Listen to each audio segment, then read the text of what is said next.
A CEO's voice should command respect, inspire confidence, and chart the course for a billion-dollar company. But for David Allister, the new CEO of Orajet Airlines, his voice became a punchline in a dark corporate comedy. In the galleys of planes cruising at 30,000 feet, and in private chat groups, his accent a rich tapestry of his Nigerian heritage and British education was twisted into a caricature of mockery by the very staff he was hired to lead. What they didn't know was that their cruel joke was a pawn in a much larger game, a conspiracy to oust him, orchestrated from the highest levels. And one board member, Eleanor Vance, was about to uncover the truth in a scandal that would rock the aviation industry to its core. The air in the Orajet corporate headquarters in New York City had been stale for years. The airline, once a proud transatlantic carrier, was now a lumbering beast, bleeding money, its reputation tarnished by aging fleets and abysmal customer service ratings. The board, desperate for a savior, had looked outside the incestuous pool of American airline executives. They found David Allister. At 46, David was a force of nature. Nigerian-born, he'd moved to London as a child, earning degrees from the London School of Economics and Harvard Business School. He spoke the King's English, but it was melodic, shaped by the cadence of his Yoruba mother tongue. It was a voice that carried the weight of two cultures, a sound of sophisticated globalism. He'd made his name turning around a struggling logistics conglomerate in Europe, and his appointment at Orajet was hailed by the financial press as a masterstroke. On his first day, he walked the halls not with the swagger of a conqueror, but with the quiet intensity of a grand master studying a chessboard. He was tall, impeccably dressed in a Savile Row suit, but his eyes were what people remembered. They were kind, but missed nothing. He introduced a new mantra, dignity in the details. It meant everything, from cleaner cabins to more respectful passenger interactions, and it meant a complete overhaul of the company's inefficient and entitled culture. For most of the beleaguered staff, he was a breath of fresh air. But for the old guard, he was a threat. Brenda Mallory was the queen of the old guard.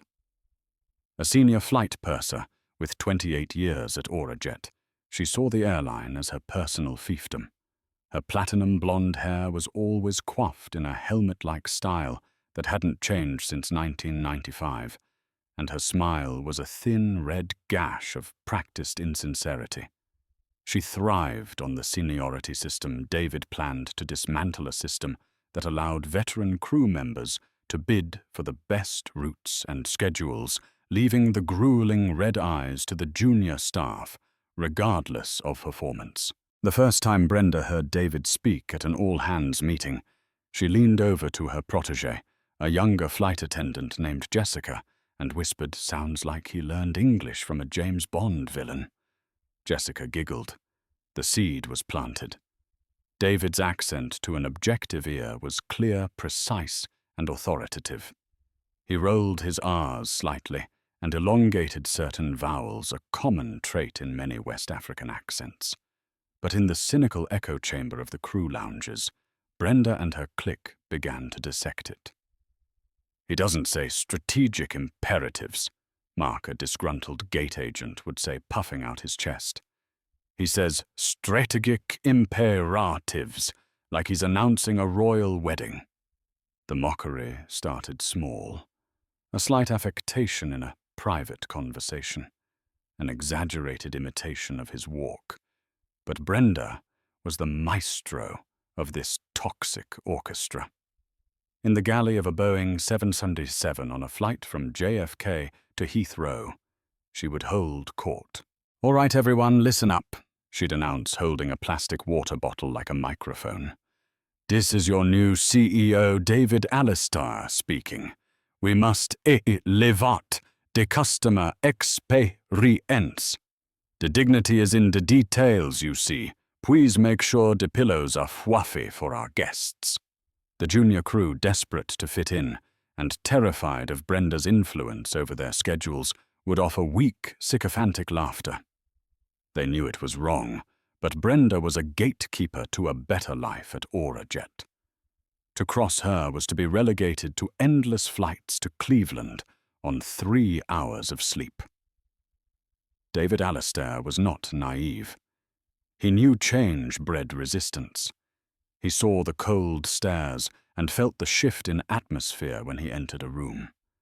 He attributed it to the discomfort of his aggressive new policies, slashing executive bonuses, reinvesting in cabin refurbishments, and implementing performance-based scheduling. He believed that once the results started to show, the culture would follow. He had no idea the poison wasn't just about his policies. It was deeply, sickeningly personal. And it was being secretly encouraged by someone he considered an ally.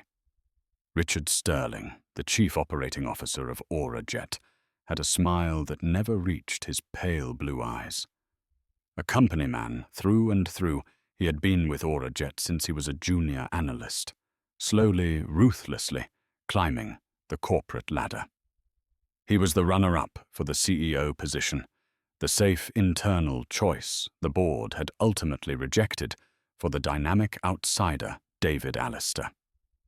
Richard had congratulated David publicly, shaken his hand, and promised his full support.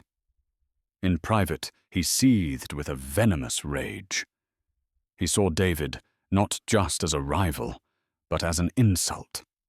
He believed the job was his by right, and the board had brought in a foreigner, a black foreigner, to lecture him on how to run the airline he considered his own. Richard was too smart to oppose David openly. Instead, he became a master of passive aggression and subtle sabotage. When David requested data on operational inefficiencies, Richard would have his department delay the report, then deliver it in a convoluted format that was difficult to decipher.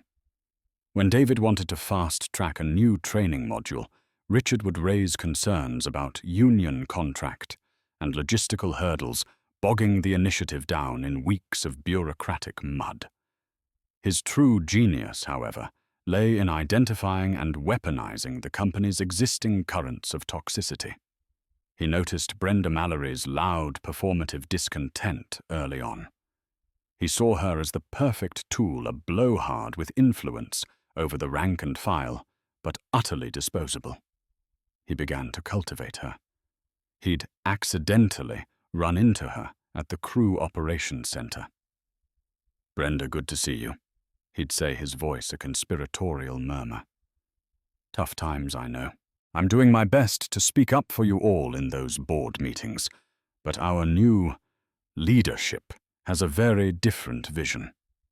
He would leak her selective information, stripped of context. "Between us, David's looking at outsourcing the senior cabin crew contracts to a European firm. Thinks it'll save 5%. He'd lie, knowing it would send her into a rage. Brenda, feeling validated and empowered by a C-suite executive, became even more brazen. The mockery of David's accent was no longer just a joke. It became a symbol of their resistance, their us-against-him mentality. Richard heard the whispers about their imitations and did nothing to stop them. In fact, he encouraged them. "I hear you do a pretty funny impression," he said to Mark, the gate agent, one day with a sly wink. "That's how the troops keep their morale up. Good for them." The conspiracy deepened. Richard needed to show the board that David's dignity in the details plan was a failure. He began to manipulate operational statistics.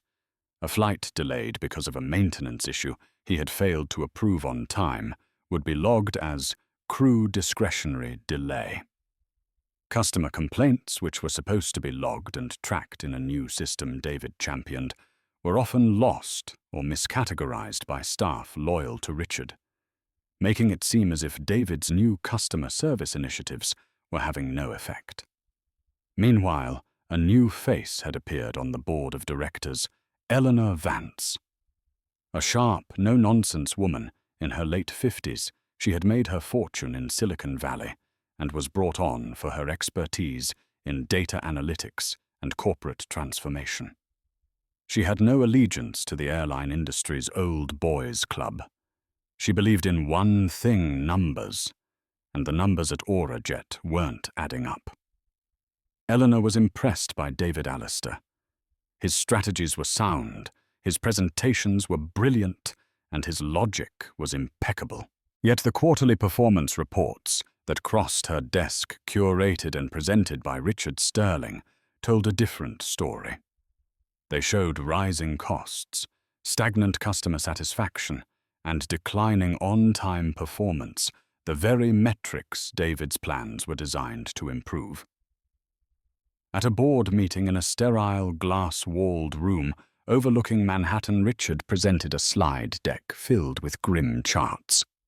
"As you can see," he said with feigned regret, "despite Mr. Allister's commendable efforts, we are not seeing the turnaround we'd hoped for. Morale among the frontline staff is at an all-time low." Eleanor leaned forward, her pen tapping a quiet rhythm on her notepad. "Richard, the data on staff morale. Where does it come from?" "Anonymous internal surveys, Eleanor, and anecdotal feedback from our veteran managers," he replied smoothly. "And the operational delays?" she pressed. "The data seems noisy. There are inconsistencies in the classifications." Richard's smile tightened. "We're working on streamlining the reporting. It's an old system." Eleanor sat back, but a knot of suspicion had formed in her gut.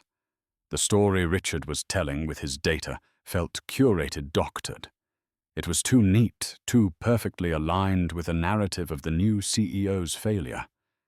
She didn't know what was wrong yet, but she knew that the truth was not in Richard Sterling's spreadsheets.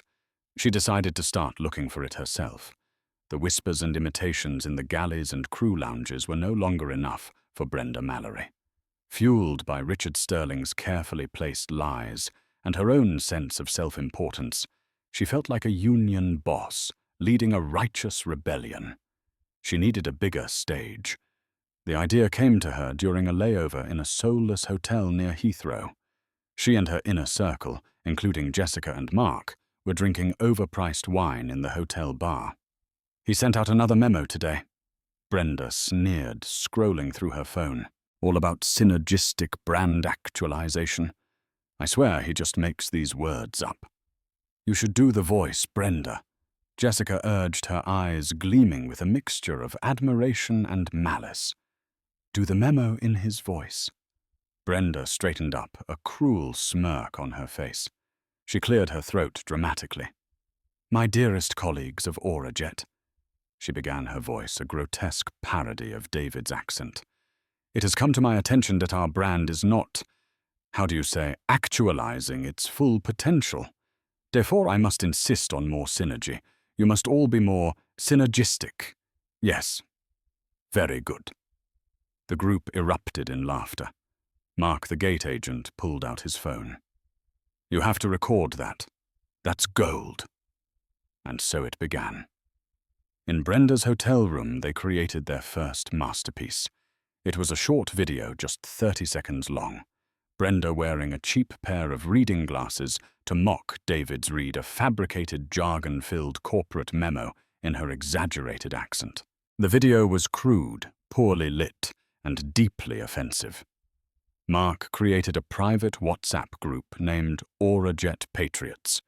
He added about 50 trusted members, veteran flight attendants, disgruntled gate agents, and cynical baggage handlers who all felt threatened by David's new merit-based system.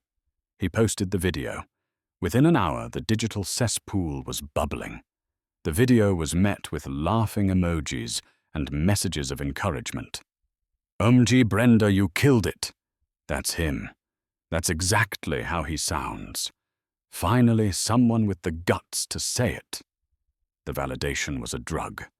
The Aurajet Patriots became a hub of toxicity. They shared memes mocking David's Nigerian heritage. They posted photos of him from press events and drew crude doodles on them. The accent mockery, however, remained the central theme. It was their unifying joke, the thing that made them feel clever and superior to the Harvard-educated man in the corner office. Emboldened, Brenda produced a second video. This one was more ambitious.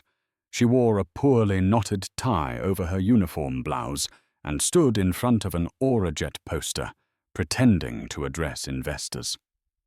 "Please do not be worried about the stock price." She mimicked her voice, dripping with condescension.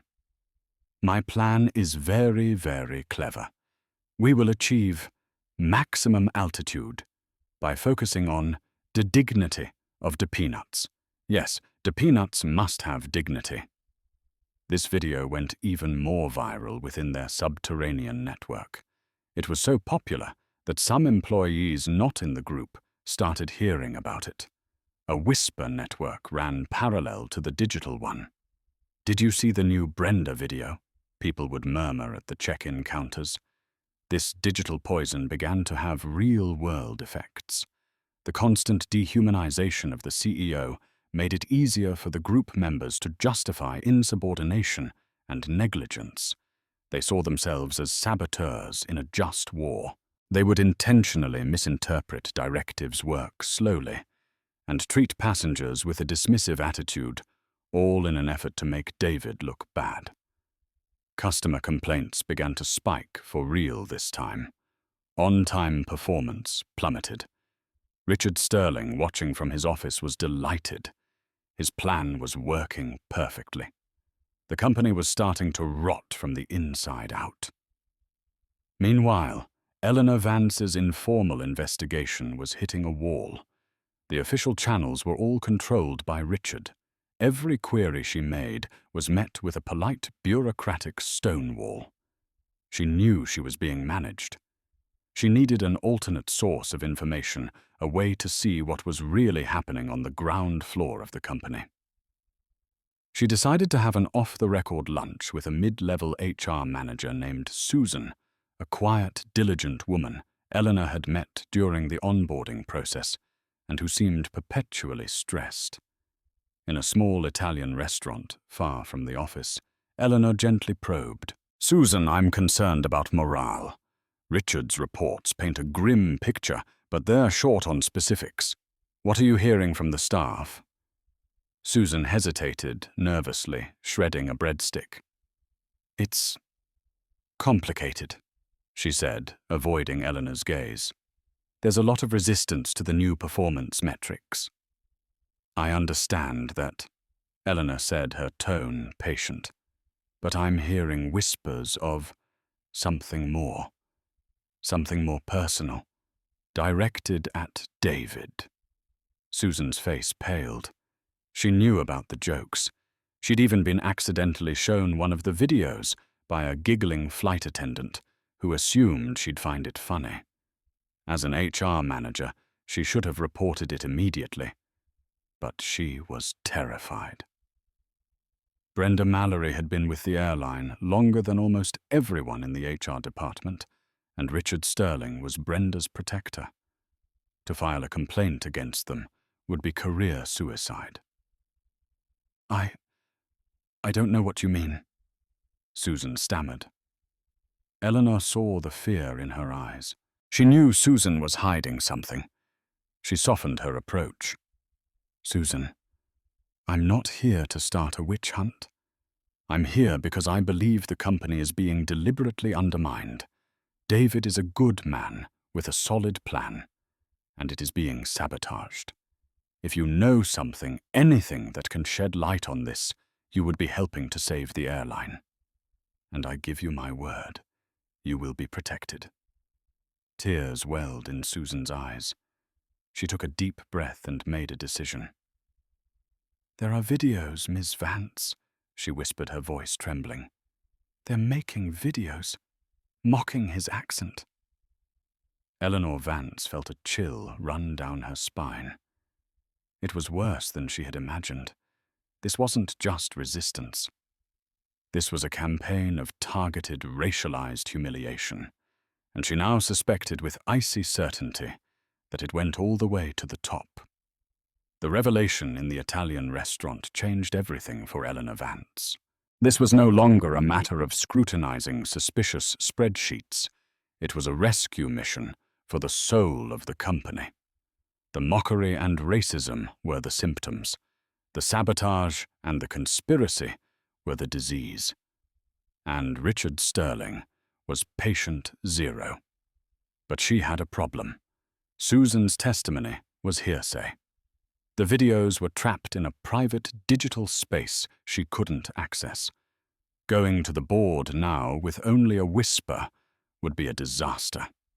Richard would deny everything, paint her as a hysterical woman on a vendetta, and discredit her completely.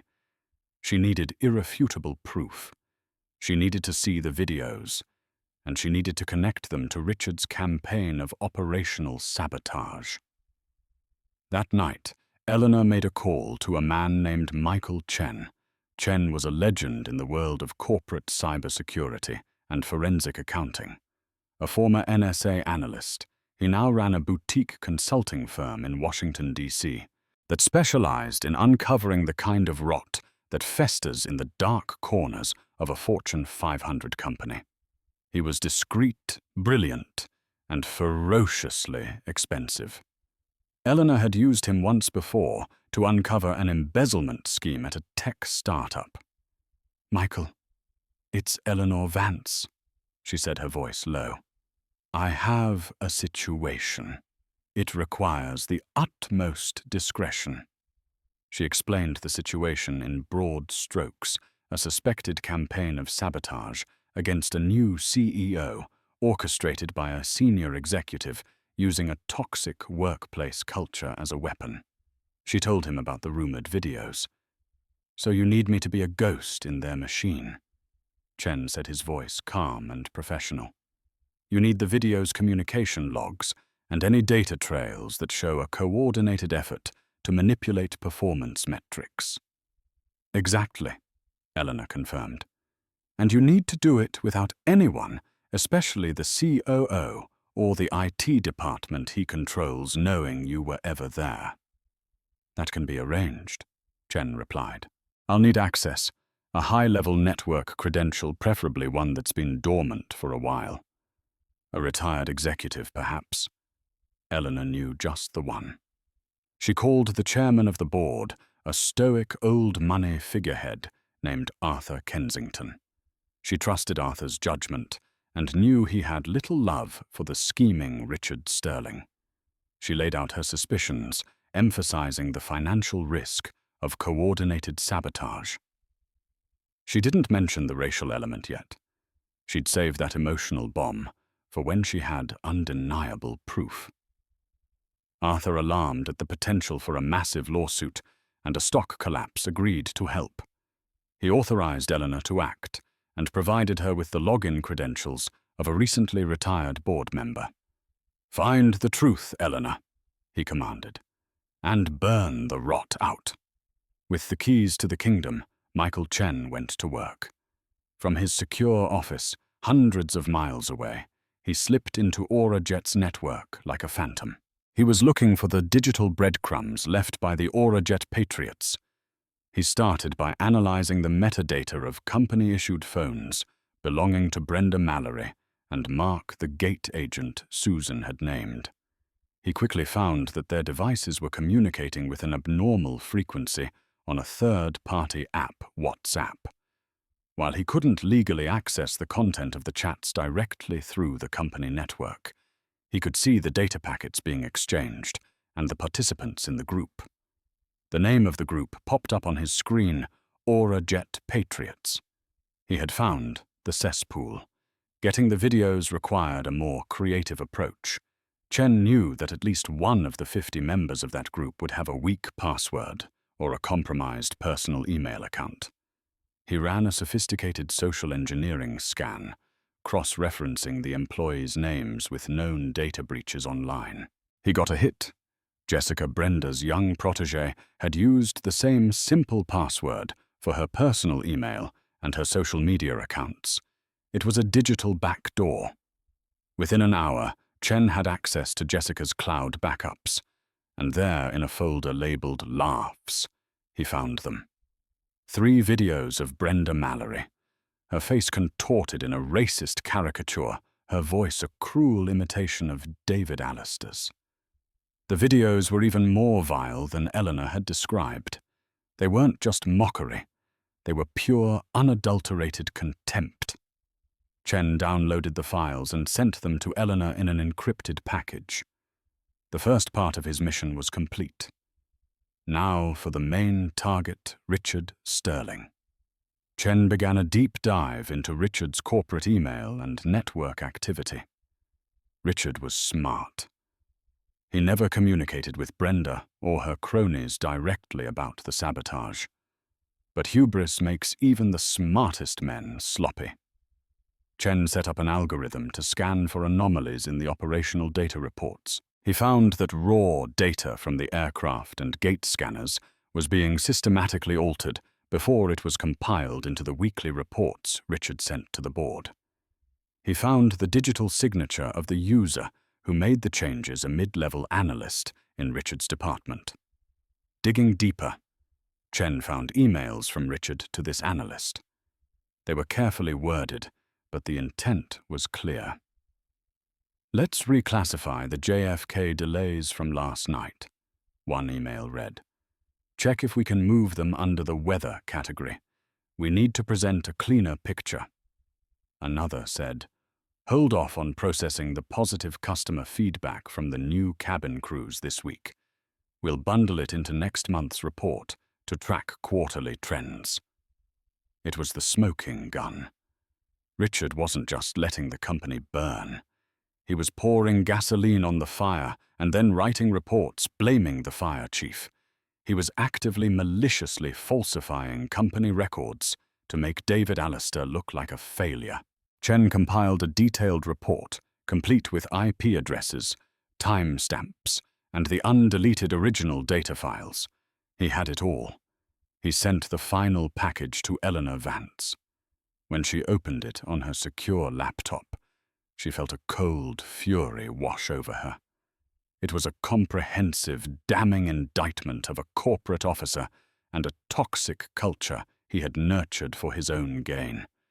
The ghost in the machine had found all the skeletons. Now it was time for the exorcism. Eleanor Vance now held a digital bomb. Her instinct was to detonate it immediately, to call an emergency meeting and expose Richard Sterling for the snake he was. But she knew that raw power required precise application. A messy explosion could hurt the company, demoralize the good employees, and even allow Richard to play the victim. She needed to choreograph the unveiling with the precision of a surgeon. Her first move was to secure her allies on the board. She flew to Chicago for a private dinner with Arthur Kensington, the chairman. In a quiet corner of a steakhouse, she laid out the evidence on a tablet. The vile videos of Brenda Mallory, the WhatsApp chat logs, and the irrefutable forensic report from Michael Chen, detailing Richard's data manipulation, complete with side-by-side comparisons of the raw data and the doctored reports he presented to the board. Arthur's face, usually a placid mask of old-world decorum, hardened into granite as he watched the videos. The color drained from his cheeks. "The sheer audacity," he whispered, his voice thick with disgust. "And the racism. It's beyond the pale." When he saw the evidence against Richard, his disgust turned to cold rage. "He's been lying to our faces for months, poisoning my company. He weaponized these bigoted employees to create a crisis and then used that crisis to try and oust David," Eleanor explained. "This isn't just a personnel issue, Arthur. This is a profound breach of fiduciary duty. It's corporate treason." "What do you propose?" Arthur asked, his eyes fixed on hers. "A full board meeting in 3 days," Eleanor said. "We invite David and Richard. We present the findings. We allow no room for denial. It must be a public execution, swift and final. For the sake of the company, we have to show that this rot is being cut out completely. Arthur agreed. The trap was set. For the next 2 days, Richard Sterling walked the halls of Aurajet with a confident swagger. The latest falsified numbers were looking terrible, and he could feel the board's confidence in David waning. He'd heard from his allies that Eleanor Vance was sniffing around, but he was certain she had nothing but vague suspicions. He felt his moment was near. He was already rehearsing his speech for when the board would name him interim CEO. The morning of the board meeting, an unusual summons was issued. Brenda. Mallory. Jessica and Mark were told to report to the corporate headquarters on the 50th floor for a special feedback session with the board. They were thrilled. They assumed they were being called in as star witnesses, the voice of the common employee, to testify about David's failed leadership. Brenda wore her best blazer and told her friends this was her moment. The meeting began at 10 a.m. The air in the boardroom was thick with tension. David Alistair sat at one end of the long mahogany table, looking composed but concerned, wondering why this emergency meeting had been called. Richard Sterling sat opposite him, a look of faux solemnity on his face. The rest of the board members were arranged along the sides. Arthur Kensington called the meeting to order.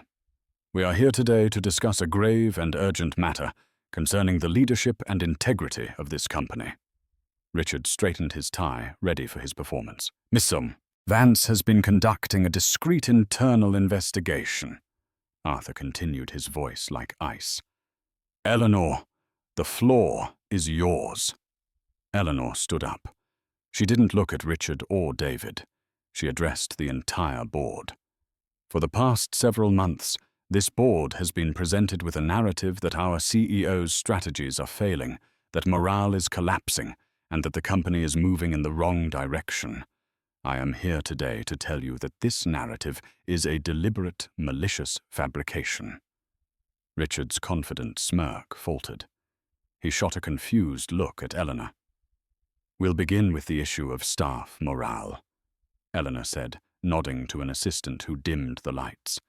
A large screen at the end of the room lit up. "For months we've been told about widespread discontent. I want to show you the nature of that discontent." She played the first video. Brenda Mallory's face filled the screen, her features twisted in a hateful caricature. Her voice, a grotesque parody of David's, echoed through the silent, horrified boardroom. "Please make sure the pillows are fluffy for our guests." David Alistair froze. He stared at the screen, his mind struggling to process what he was seeing. A deep, profound hurt flashed in his eyes, quickly replaced by an expression of stoic dignity.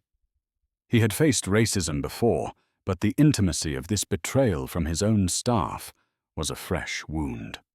Eleanor played the second video, the one of Brenda with the tie, mocking his plans for the airline. The board members squirmed in their seats, their faces a mixture of shock and shame. Richard Sterling went ghost white. His plan was unraveling in the most spectacular way imaginable. This mockery, Eleanor's voice cut through the silence, was not isolated. It was the theme song for a coordinated campaign of insubordination conducted by a group calling themselves the Aurajet Patriots, led by senior purser Brenda Mallory.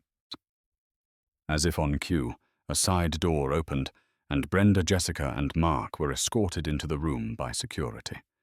They saw their faces on the screen, saw the thunderous expressions on the board members' faces, and the blood drained from their own.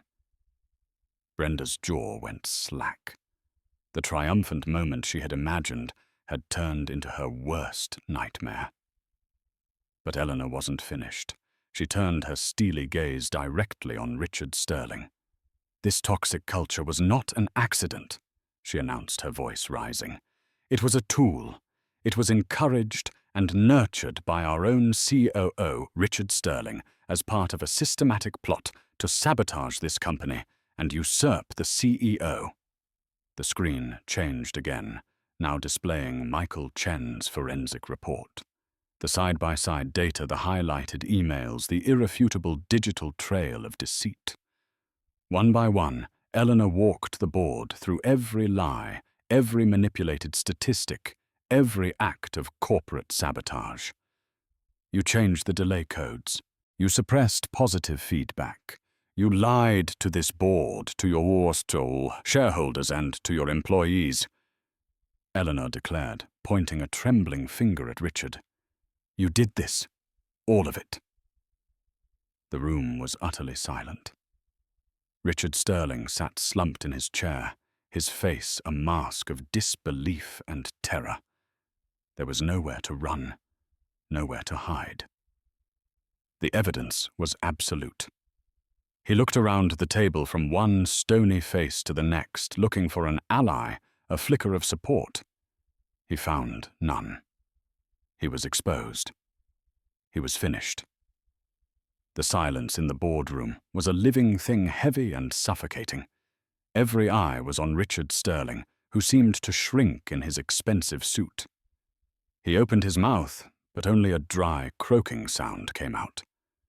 David Alistair, who had remained silent and composed throughout the horrific presentation, finally spoke. His voice was quiet, yet it commanded the attention of everyone in the room. There was no trace of the caricature Brenda had created. There was only the sound of controlled power and profound disappointment.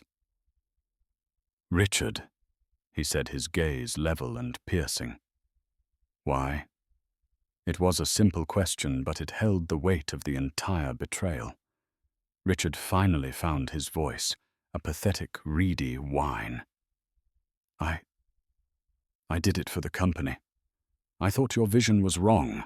I was trying to protect it." Arthur Kensington slammed his fist on the table, the sound cracking like a gunshot. "Protect it! You set it on fire so you could rule over the ashes. You defrauded this board. You cultivated a culture of racism and disrespect to serve your own pathetic ambition. You are a disgrace to this company and to the industry."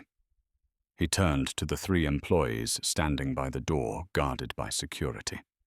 "And you," he said, his voice dripping with contempt as he looked at Brenda Mallory. "For 28 years, this company has paid your salary, your mortgage, your vacations, and you repay it by leading a campaign of vile racist mockery against its chief executive. You poisoned the well for everyone." Brenda began to sob, a theatrical, self-pitying display. "It was just a joke. We were just blowing off steam." "He was going to fire us all." "That is a lie," David said, his voice cutting through her hysterics. "A lie likely fed to you by Mr. Sterling. My plan was to reward performance and retrain staff to create a world-class service. A plan that people like you, who coast on seniority instead of merit, were afraid of. You weren't a patriot, Miss Mallory. You were a bully afraid of being held accountable." The board members began to speak at once, their voices a chorus of outrage. A motion was made. There was no debate. "Richard Sterling," Arthur announced, his voice booming with finality.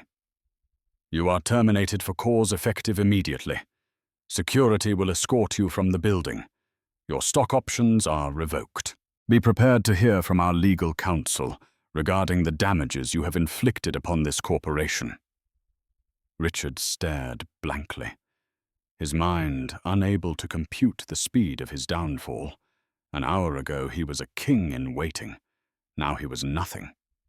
2 large security guards moved to his side. They took him by the elbows and lifted him from his chair. He didn't resist. He was a hollowed-out man, led away to professional oblivion. Next, Arthur turned his attention to the trio. "Brenda Mallory, Jessica Mark, you are also terminated effective immediately. Your actions have brought shame upon this airline. You are a liability we will not tolerate. You will be escorted out, and your final paychecks will be mailed to you. Do not attempt to contact any Aurajet employees. You are banned from our properties and from flying on our airline for life." Jessica began to wail. "I'm sorry Brenda made me do it." Mark just stared at the floor, his face ashen. Brenda looked up, a final, desperate plea in her eyes. But she saw no sympathy. She saw only the cold, hard face of justice. As security led them away, the reality of their situation began to sink in. They were not just fired. In the tight-knit aviation community, they were now untouchable, their names synonymous with a toxic scandal. When the room was cleared of the conspirators, Arthur Kensington walked to the end of the table and placed a hand on David Allister's shoulder. "David," he said, his voice filled with a solemn respect, "on behalf of this entire board, I offer our most profound and humble apology. We hired you to fix our airline, and instead we allowed it to wound you. We failed in our oversight. We allowed a cancer to grow in our halls, and you were its target." David nodded slowly, accepting the apology. "Thank you, Arthur. But the wound is not just mine. It is the company's. The question now is, what do we do about it?" Eleanor Vance spoke up, her voice clear and determined. "We don't hide it. We don't bury it in a press release on a Friday afternoon. We own it. We turn this into a moment of reckoning and renewal. We show the world, our employees and our customers, what Aurajet truly stands for." A plan began to form, not of damage control, but of radical transparency. They would not just fire the guilty parties. They would publicly state exactly why. They would use this crisis as the catalyst for the very cultural change David had been trying to implement all along. The showdown was over, but the real battle, the battle for Aurajet's future, was just beginning. The reckoning did not arrive like a gentle rain. It came as a hurricane, tearing away the foundations of the lives Richard Sterling and Brenda Mallory had so carefully constructed. Karma in the corporate world is often a quiet affair of forced resignations and golden parachutes. But for the conspirators at Aurajet, it was a public spectacle of utter annihilation, a consequence as meticulously documented and brutally efficient as the conspiracy that had preceded it. The storm broke less than 24 hours after the fateful board meeting. Aurajet's communications department, under the direct guidance of Eleanor Vance and David Allister, issued a press release that became an instant legend in the annals of corporate communications. It was a masterclass in radical transparency. It began not with an apology, but with a declaration. Today, Aurajet begins a new chapter founded on an unwavering commitment to integrity. This requires us to confront our past with absolute clarity. To that end, we announce the termination for cause of Chief Operating Officer Richard Sterling. A comprehensive internal investigation supported by forensic data analysis has revealed that Mr. Sterling engaged in a deliberate, systematic campaign of corporate sabotage. He intentionally falsified operational data, misrepresented performance metrics to the board, and actively cultivated a toxic workplace environment to undermine the authority of our CEO, David Allister. This environment culminated in a pattern of racist harassment led by former senior purser Brenda Mallory and a small group of staff who have also been terminated. The statement was a nuclear bomb. The Wall Street Journal had the story on its homepage within minutes under the headline, "Aurajet Co. fired in shocking corporate treason plot." Bloomberg TV had analysts dissecting the implications, their faces agape at the company's audacity to name names and offenses so publicly. For Richard Sterling, the day began with the indignity of his walk of shame. Escorted by two impassive security guards, he didn't even have time to collect the photos of his family from his desk. The elevator ride down from the 50th floor was a silent, agonizing descent. When the doors opened into the pristine marble lobby, he saw employees turning away, refusing to meet his gaze. He stepped out onto the bustling New York street, a king exiled from his kingdom, the click of the closing glass doors behind him, sounding like a final verdict. His corporate phone was already dead. His company credit cards were deactivated. He was severed. When the press release hit, his personal phone began to melt down. He saw his own face, his official smiling corporate headshot next to words like racism, fraud, and conspiracy. He frantically called his allies, the executives at other companies, with whom he shared expensive scotch and cynical jokes. Voicemail. Voicemail. No reply. He had become a leper overnight. Aurajet's legal team, freed from all restraint, descended upon him. The lawsuit they filed wasn't just for a generic sum. It was a painstakingly itemized list of his sins. They sued for breach of fiduciary duty, citing every doctored report. They sued for corporate waste, quantifying the cost of the flight delays he'd manufactured. They sued for tortious interference with business relationships. They sought damages for the immediate $400 million loss in market capitalization following the news. An injunction froze his assets, including his stock portfolio, his Manhattan apartment, and his weekend home in the Hamptons. The SEC, alerted by the public admission of falsified data, launched its own formal investigation. Soon, federal agents were knocking on his door. His life became a blur of depositions and mounting legal fees. His wife, a woman who had married him for his status and power, saw only a future of social ostracism and financial ruin. She packed her bags, leaving a curt note from her lawyer on the kitchen counter. Within 6 months, Richard Sterling had sold his properties to pay his attorneys. He moved into a small rented condo in a faceless suburb, his days spent poring over legal documents, a ghost haunted by the success he had tried so desperately to steal. For Brenda Mallory, the karma was of a different, more intimately cruel variety. After being unceremoniously dumped on the curb outside headquarters, her first emotion was not shame, but incandescent rage. "They can't do this to me. I have 28 years in," she screamed at Jessica, who was sobbing uncontrollably beside her. Brenda immediately hired a lawyer, convinced she had a slam-dunk case for wrongful termination and age discrimination. She envisioned a massive settlement, her triumphant face on the news. That dream died the next day, when a former member of the Aurajet Patriots WhatsApp group, in a desperate act of self-preservation, leaked the entire chat history to a tabloid journalist. Suddenly the world saw it all.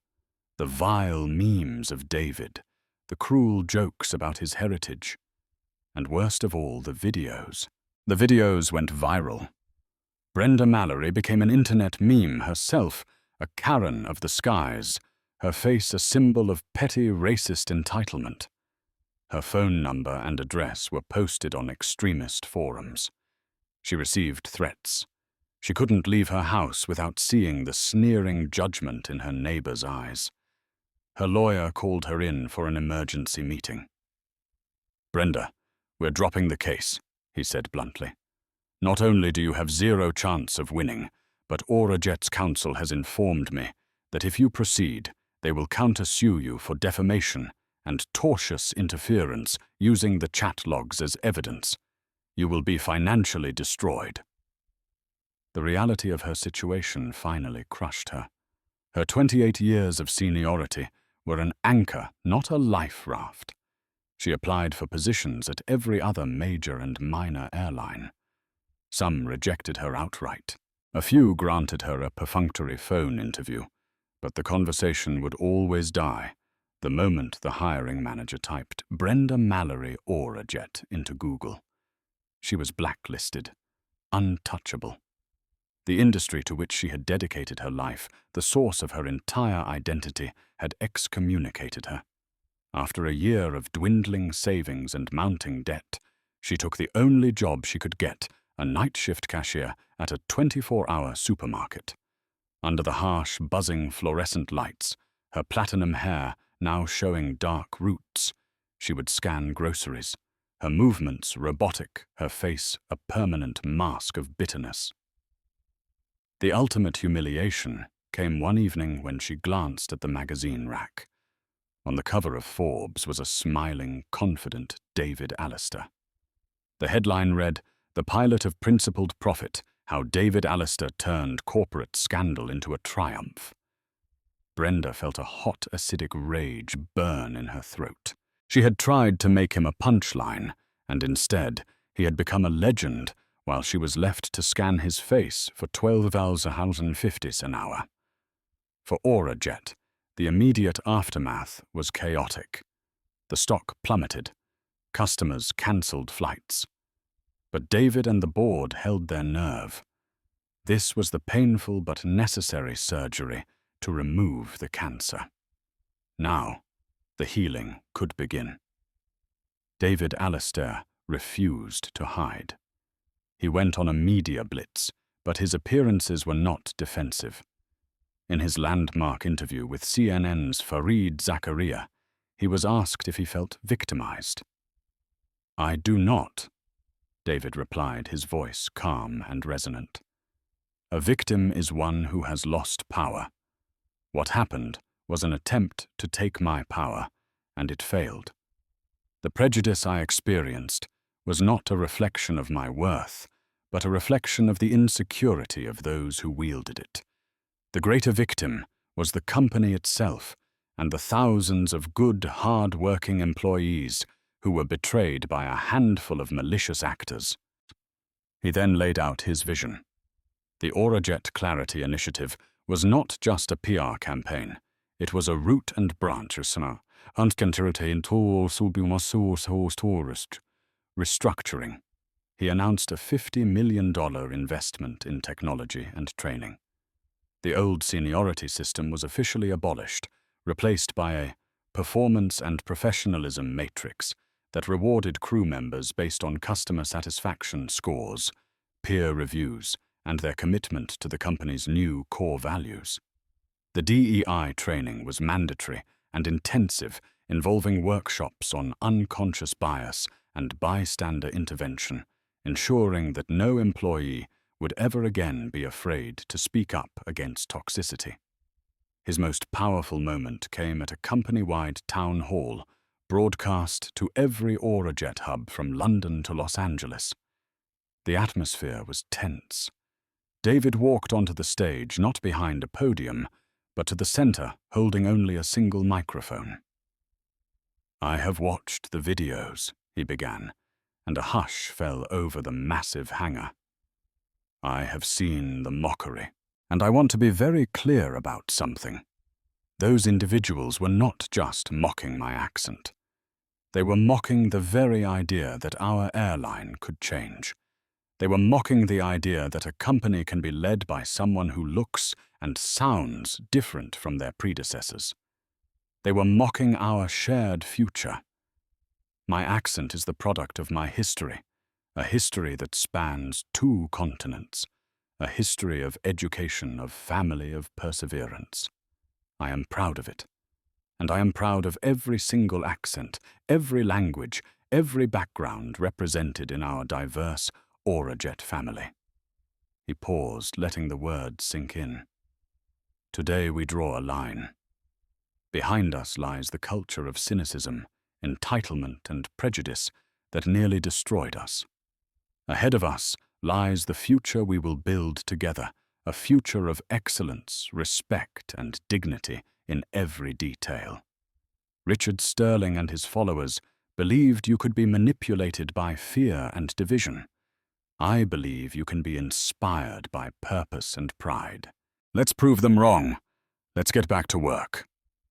The hangar exploded in a thunderous, sustained ovation. It was a moment of profound catharsis. The vast, decent majority of employees who had been silenced and intimidated by Brenda's clique finally had a leader who spoke for them.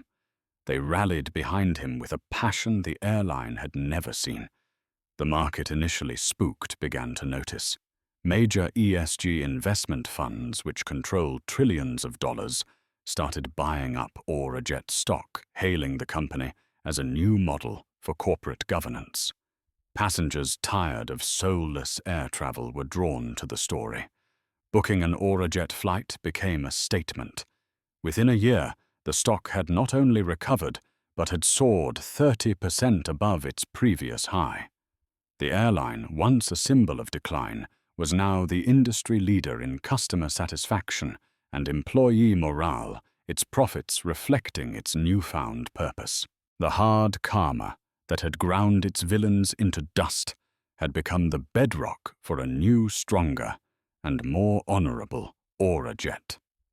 The story of David Alistair and Aurajet is a stark reminder that the most dangerous turbulence an organization can face often comes from within. It shows how prejudice, when weaponized by ambition, can curdle a workplace into a toxic swamp, threatening to bring everything down. But more importantly, it is a powerful testament to the fact that integrity is not just a moral virtue. It is a competitive advantage. By choosing radical transparency over quiet complicity, David Alistair and Eleanor Vance didn't just save their company, they transformed it into a beacon of modern leadership. The swift, hard karma that found the perpetrators wasn't magic. It was the natural consequence of their actions being exposed to the cleansing light of truth. What do you think about the board's decision to go public with the scandal? Was it brave or just reckless? Let us know your thoughts in the comments below. If this story of corporate justice resonated with you, please hit that like button, share it with someone who needs to hear it, and don't forget to subscribe for more true-life dramas, where the truth is always more compelling than fiction.